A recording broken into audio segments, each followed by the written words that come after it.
sehingga beliau berfatwa agar membakar siapa-siapa, membakar kitab Ihya Ulumuddin. Beliau memberikan fatwa kepada umat bahwa siapa-siapa yang ada punya kitab Ihya Ulumuddin supaya dibakar. Kitab itu isinya mencela Imam Ghazali. Begitu Sidin baca kitab tadi, Pak Umia buta mata Sidin. Yang dibacanya kitab yang mencaci maki Imam Ghazali. Begitu membaca buta. Lalu Syekh Abu Abdullah bin Zaid ini sujud kepada Allah. Begitu buta langsung sujud kepada Allah dan memohon kepada Allah agar dikembalikan matanya supaya bisa melihat. Dan beliau bersumpah kepada Allah tidak akan lagi membaca kitab yang anti kepada Imam Ghazali.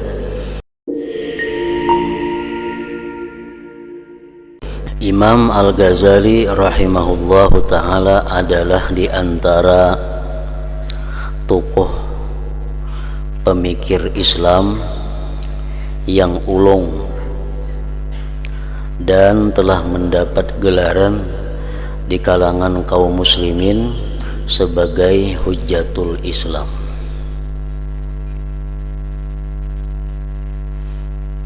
Dan beliau disepakati oleh para ulama bahwa orang yang paling berjasa di dalam mengembangkan syiar Islam pada abad yang kelima, sehingga beliau disebut mujaddid, orang yang membaharui Islam pada abad kelima tersebut. Beliau bukan hanya terkenal di kalangan kaum muslimin, bahkan Al-Imamul Ghazali juga dikenal di kalangan orang-orang yang bukan beragama Islam. Ilmu beliau sangat luas. Pengalaman dan keahliannya di bidang ilmu tasawuf dan pembentukan rohani sudah menjadi ciri-ciri keunggulan beliau. Sementara kitab Ihya Ulumuddin yang beliau tulis telah diakui kehebatan dan keagungan oleh kawan dan lawan.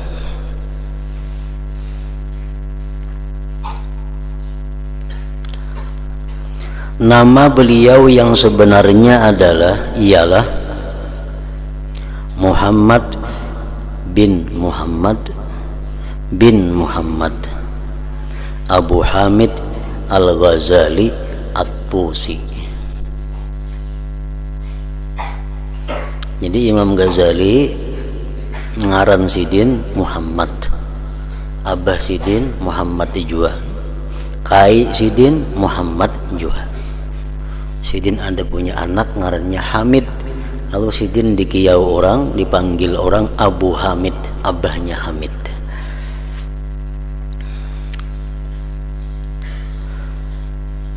Beliau dilahirkan di kampung Ghazalah di kawasan Tus. Tus sebuah bandar, sebuah kota yang ada di utara Iran.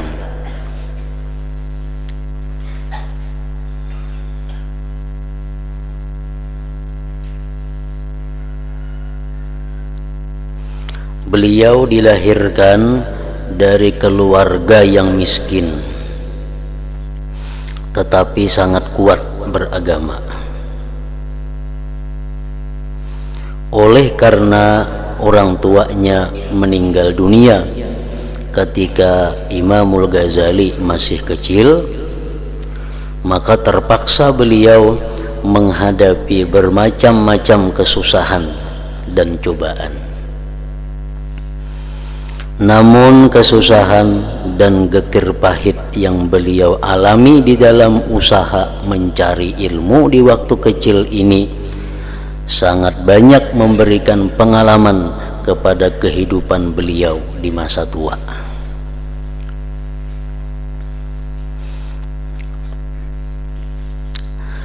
Pada mulanya Imam Al-Ghazali rahimahullahu ta'ala belajar di kampungnya sendiri.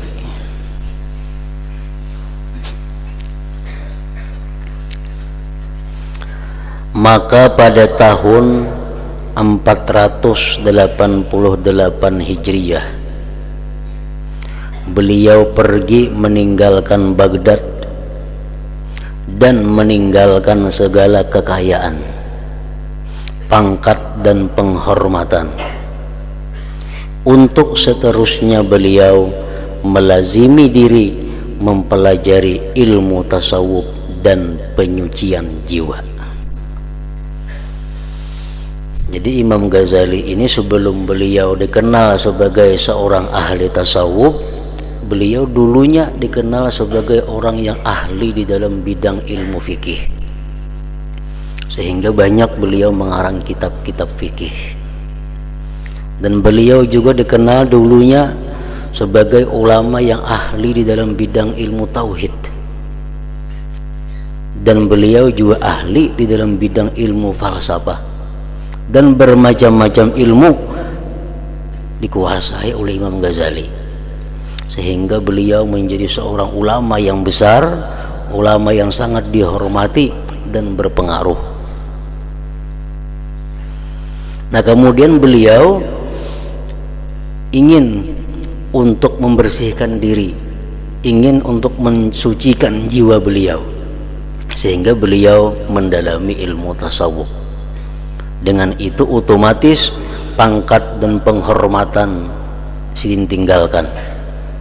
Untuk seterusnya beliau melazimkan diri mempelajari ilmu tasawuf dan penyucian jiwa. Beliau pada mulanya pergi ke Dimsyik negeri Syam, Syria atau Suriah, dan beruzlah di sana, mengasingkan diri di sana lebih kurang 2 tahun. Kemudian pergi menunaikan ibadah haji ke Makkah Al-Mukarramah dan ziarah Al-Madinah Munawwarah dan Bandar Kudus Palestina, Baitul Maqdis. Kemudian beliau kembali ke Syria dan beliau suka beruzlah di Masjid Dimsyik Al-Jami' Al-Amawi,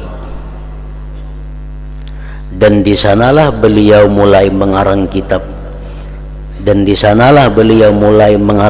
beliau yang masyhur itu, yaitu Ihya Ulumuddin.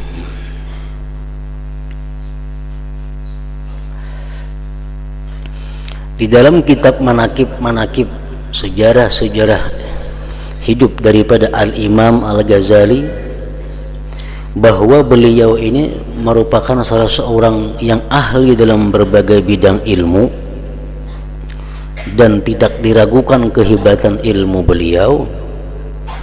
Namun tidak sedikit pula ulama-ulama, imam-imam muslimin yang tidak menyenangi dengan beliau, dan itu adalah sesuatu hal yang biasa, karena beliau pun bagaimanapun hebatnya Imam Al-Ghazali, tetap beliau merupakan seorang manusia yang tidak terlepas daripada kesalahan dan kehilapan, karena beliau bukan seorang nabi, bukan seorang rasul yang pasti suci daripada dosa, suci daripada kesalahan.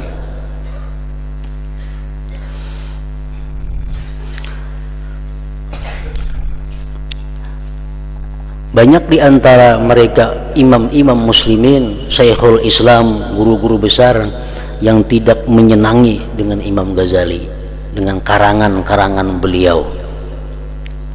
Di situ disebutkan antara lain yang sangat terkenal adalah Qadhi Iyad. Qadhi Iyad ini salah seorang ulama besar. Beliau sangat tidak senang dengan karya Imam Ghazali, terutama Ihya Ulumuddin, sehingga beliau berfatwa agar membakar siapa-siapa, membakar kitab Ihya Ulumuddin. Beliau memberikan fatwa kepada umat bahwa siapa-siapa yang ada punya kitab Ihya Ulumuddin supaya dibakar. Tercatat lagi dalam sejarah bahwa yang sangat anti dengan Imam Ghazali itu ada juga ulama besar, Syekhul Muslimin juga, Ibnu Abdillah Al-Maziri. Ada lagi disebut Ibnul Qayyim Al-Jauziyah. Itu tokoh-tokoh ulama yang mana mereka itu tidak sepaham, tidak sependapat dengan apa yang diutarakan, difatwakan oleh Imam Al-Ghazali rahimahullah ta'ala. Dan itu adalah merupakan hal yang biasa di dalam Islam ini. Jadi hampir boleh dikatakan bahwa tidak ada ulama di dalam dunia ini yang sehebat apapun ulama itu yang tidak ada mempunyai lawan atau orang-orang yang anti kepada mereka. Itu pasti ada orang yang tidak sesuai, yang tidak sepaham dengan pendapat yang mereka utarakan itu, termasuk Al-Imam Ghazali rahimahullah ini.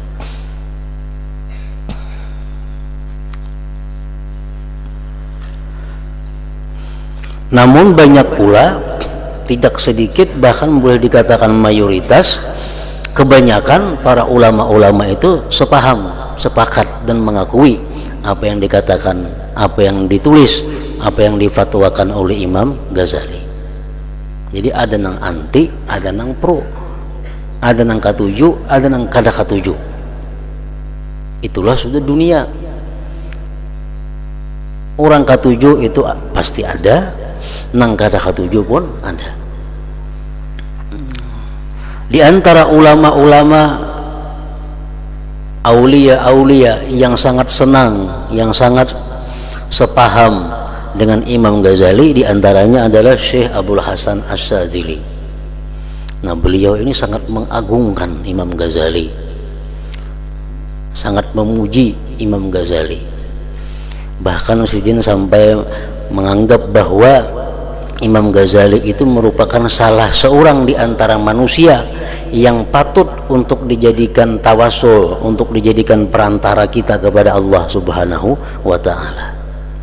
Ada lagi ulama yang sangat senang, yang memuji Al-Imam Al-Ghazali, di antaranya adalah Al-Qutub Al-Yaman Ismail bin Muhammad Al-Hadrami. Beliau berkata, ujar Sidin, Sayyiduna Muhammad ibni Abdillah sallallahu alaihi wasallam Sayyidul Mursalin. Nabi Muhammad bin Abdillah itu merupakan penghulunya para rasul. Wa Sayyiduna Muhammad bin Idris Asy-Syafi'i Sayyidul Mujtahidin. Bermula Muhammad bin Idris Imam Syafi'i itu merupakan penghulunya imam-imam mujtahid. Wa Sayyiduna Muhammad bin Muhammad Al-Ghazali Sayyidul Musannifin. Dan penghulu kita Muhammad bin Muhammad Imam Ghazali itu merupakan penghulunya para pengarang kitab, Sayyidul Musannifin. Di antara yang memuji kepada Imam Ghazali lagi antara lain adalah kebanyakan daripada tokoh-tokoh mazhab Maliki, tokoh ulama dari kalangan mazhab Imam Malik. Nah, setelah itu Imamul Ghazali rahimahullahu ta'ala pulang ke kampung asalnya, Tus. Saya sudah sering mengembara ke Baghdad, ke Irak, naik haji ke Makkah, Madinah, ke Palestina, ke Syria tadi. Setelah itu Imam Ghazali rahimahullahu ta'ala pulang ke kampung asalnya, yaitu kampung Tus tadi, dan tinggal di sana lebih kurang 6 tahun.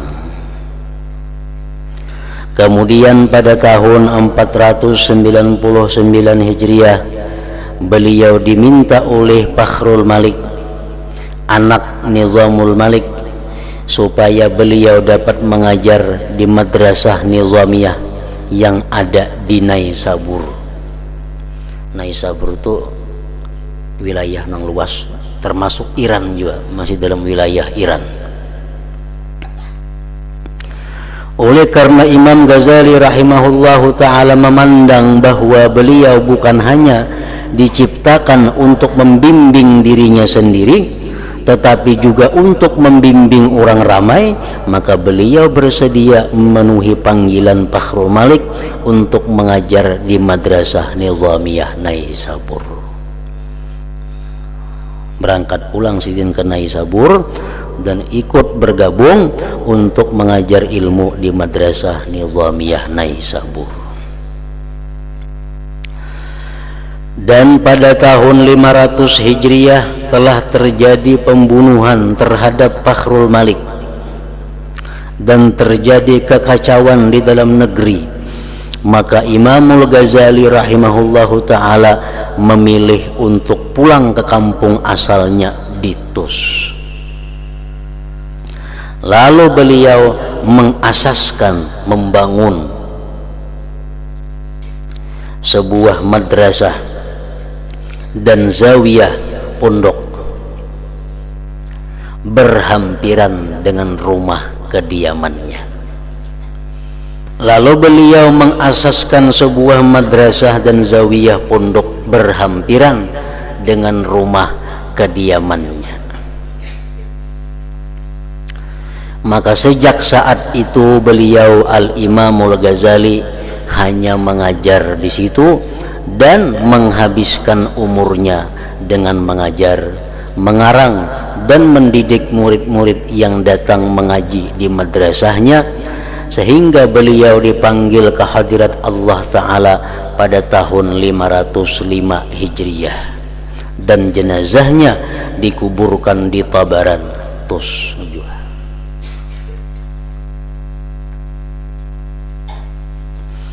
Di dalam kitab manaqib yang lain tentang Imam Ghazali disebutkan pula adalah untuk mengetahui karamah-karamah beliau, kemuliaan-kemuliaan yang diberikan Allah kepada beliau sebagai tanda bahwa beliau termasuk aulia Allah Ta'ala. Di dalam kitab manaqib yang lain disebutkan ada salah seorang ulama besar yang bernama Abu Abdillah bin Zain. Abu Abdillah bin Zain ini suatu hari, si ulama ini satu hari membaca kitab, yang kitab itu isinya adalah mengkritik Imam Ghazali. Kitab itu isinya mencela Imam Ghazali. Begitu Sidin baca kitab tadi, Pak Umiyah, buta mata Sidin. Yang dibacanya kitab yang mencaci maki Imam Ghazali, begitu membaca buta. Lalu Syekh Abu Abdillah bin Zain ini sujud kepada Allah.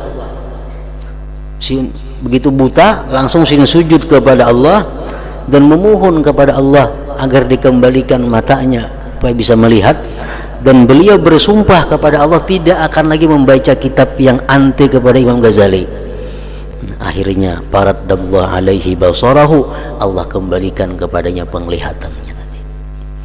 Nah, begitu bersumpah bahwa ya Allah, demi Allah aku akan membaca kitab-kitab yang mencela Imamul Ghazali. Akhirnya beliau dapat melihat kembali. Salah satu di antara karamah Imam Ghazali. Nah, ada lagi disebutkan karamah Imam Ghazali adalah salah seorang ulama besar di Maghribi, Maroko. Nah, si ulama ini sangat tidak senang kepada Imam Ghazali, sangat tidak senang kepada kitab Ihya Ulumuddin, mencaci maki kepada Imam Ghazali. Lalu akhirnya si ulama besar ini mengeluarkan fatwa bahwa besok setelah hari Jumat, setelah sembahyang Jumat, semua yang punya kitab Ihya agar dikumpul di depan masjid dan untuk dibakar bersama-sama. Nah, pada malam Jumat itu si ulama besar ini bermimpi bertemu dengan Rasulullah Sallallahu Alaihi Wasallam. Dalam mimpinya itu ada juga di situ hadir Imam Ghazali rahimahullah taala. Nah, lalu Imam Ghazali di dalam mimpinya si ulama tadi melapor kepada Rasulullah, wahai Rasulullah, nah ini ulama si Fulan bin Fulan ini sangat mencela kepada ulun, sangat mencaci maki kepada ulun, sangat menghina kepada kitab karangan ulun. Nah, akhirnya Nabi kita mengambil tungkat, Sidin pukul si ulama tadi beberapa kali, pukul di belakang. Begitu bangun daripada guringnya, si ulama tadi melihat ke belakang, ada bekas pukulannya sebanyak 5 pukulan di belakang bebalar, bekas dipukul Nabi pada malam tadi. Nah, akhirnya si ulama tadi bertobat kepada Allah dan mencabut fatwanya tentang membakar kitab Ihya. Akhirnya beliau menjadi orang yang sangat senang, menjadi orang yang sangat setuju kepada Al-Imam Ghazali rahimahullahu ta'ala. Nah, itu karamat-karamat yang diberikan Allah yang membuktikan bahwa Imam Ghazali adalah merupakan salah seorang di antara kekasih atau aulia Allah subhanahu wa ta'ala.